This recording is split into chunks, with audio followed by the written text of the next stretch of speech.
dan kebahasaan cerita rakyat dan cerpen.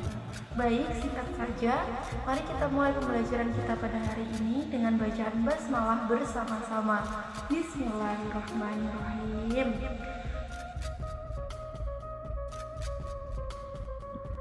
Ada nilai-nilai hikayat. Yang pertama, religius, merupakan nilai yang dikaitkan dengan ajaran agama. Konsep nilai pasrah kepada Tuhan setelah berusaha. Contoh, maka ia pun menyerahkan dirinya kepada Allah. Lalu yang kedua ada sosial, yang merupakan nasihat-nasihat yang berkaitan dengan kemasyarakatan.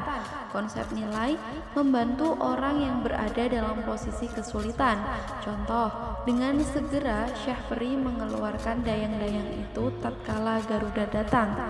Lalu yang ketiga ada budaya, merupakan nilai yang diambil dari budaya yang berkembang secara turun-temurun di masyarakat.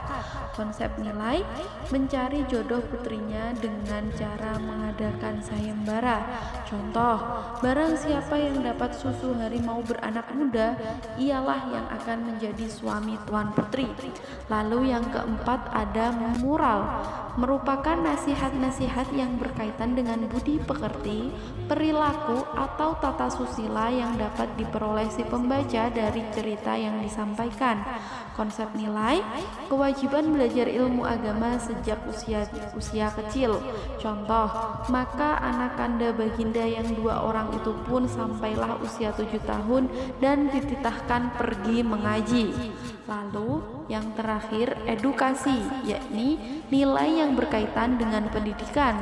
Konsep nilai tidak mau bekerja keras mendapatkan sesuatu. Contoh, hatta datanglah ke 9 orang anak raja meminta susu. Karakteristik bahasa hikayat. Yang pertama ada menggunakan bahasa Melayu klasik. Yang kedua banyak menggunakan konjungsi. Dan yang terakhir menggunakan kata-kata arkais atau zaman kuno. Penggunaan bahasa dalam cerpen dan hikayat. Yang pertama ada penggunaan majas, penggunaan bahasa yang lebih indah atau kiasan. Dan yang kedua ada penggunaan konjungsi yang menyatakan urutan waktu dan urutan kejadian. Hikayat dibangun oleh 2 unsur, yaitu unsur intrinsik dan unsur ekstrinsik. Unsur intrinsik dalam hikayat adalah unsur yang membangun cerita tersebut dari dalam, sedangkan unsur ekstrinsik adalah unsur yang membangun cerita dari luar. Adapun unsur-unsur intrinsik dalam hikayat, yang pertama ada tema, merupakan gagasan yang mendasari sebuah cerita.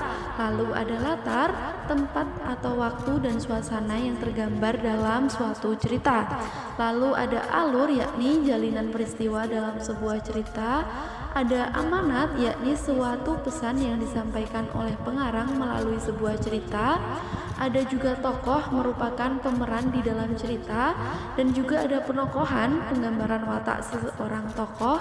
Ada juga sudut pandang, yakni pusat pengisahan dari mana suatu cerita dikisahkan oleh si pencerita. Dan yang terakhir ada gaya, yang merupakan gaya berhubungan dengan bagaimana si penulis menyajikan suatu cerita dengan menggunakan bahasa dan unsur-unsur keindahan lainnya. Unsur-unsur ekstrinsik. Unsur-unsur ekstrinsik dan hikayat biasanya berhubungan dengan latar belakang cerita.